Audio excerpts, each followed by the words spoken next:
Salutations férus de prospection spirituelle où que vous soyez sur cette magnifique planète qu'est notre Terre.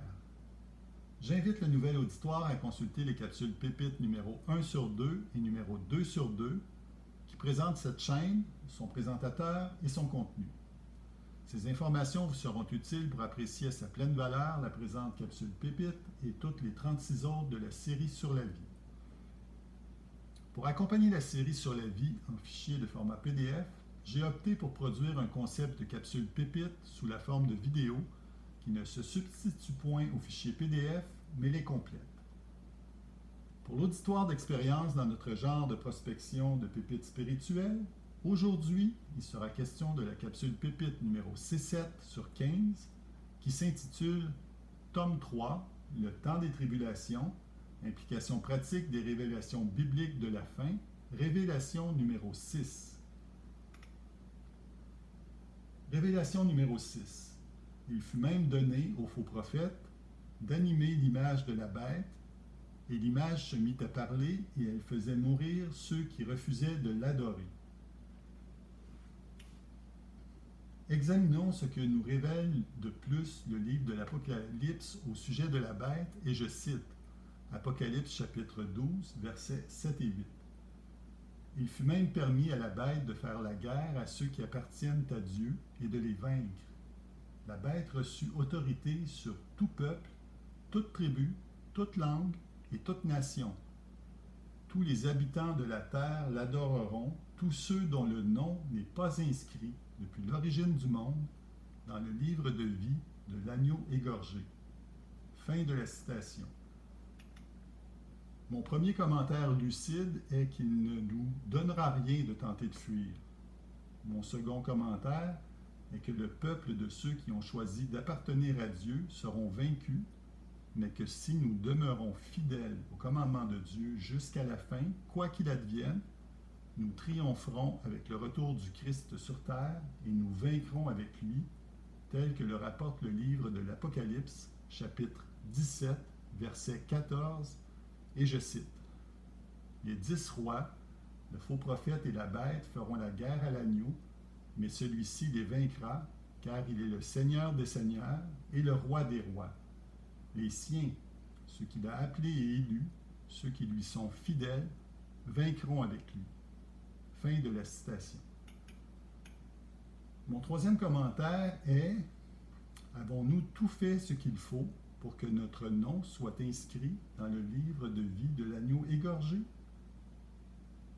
Sinon, ou même en cas de doute, il est encore temps de faire ce qu'il faut afin que notre nom soit inscrit dans le livre de vie de l'agneau égorgé qui servira lors des 2 jugements qui seront rendus, le premier lors du retour du Christ sur terre et pour tous les autres lors du jugement dernier tel que révélé dans le livre de l'Apocalypse, chapitre 20, versets 13 et 14, et je cite « Et tous furent jugés, chacun conformément à ses actes, puis la mort et le séjour des morts furent précipités dans l'étang de feu.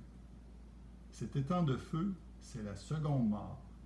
On y jeta aussi tous ceux dont le nom n'était pas écrit dans le livre de vie. » Fin de la citation. Comment cette menace de mort serait-elle mise en exécution? Il n'en est pas fait mention, du moins je ne crois pas l'avoir lu dans la Sainte Bible. Comment l'image de la bête pourrait-elle faire mourir les personnes qui refuseront de l'adorer? N'oublions pas qu'il s'agit d'une révélation faite à l'apôtre Saint Jean il y a environ 2000 ans de cela. L'Internet n'avait pas encore été inventé. L'image de la bête menacera de mort toutes les personnes qui refuseront de l'adorer, donc de lui prêter allégeance. Que cette mort soit économique et financière, donc matérielle, qu'elle soit sociale ou qu'elle soit physique. Dans tous les cas, elle ne sera que temporaire, car Dieu dit qu'il ressuscitera tous les humains qui n'auront pas adoré la bête ni accepté de porter sa marque sur son front ou sur sa main, et qui seront demeurés fidèles à Dieu et à ses commandements jusqu'à la fin, quoi qu'il advienne. En conclusion, l'élimination de la monnaie physique pour la remplacer par une monnaie digitale est une étape clé dans le contrôle de toutes les transactions financières. Soyons vigilants envers toute mesure susceptible de procurer un contrôle à des individus sur d'autres individus et questionnons-nous sur notre attitude envers le matérialisme et sur notre rapport à Dieu et aux autres. Dieu nous dit qu'on ne peut aimer Dieu sans aimer nos semblables et qu'on ne peut servir deux maîtres à la fois.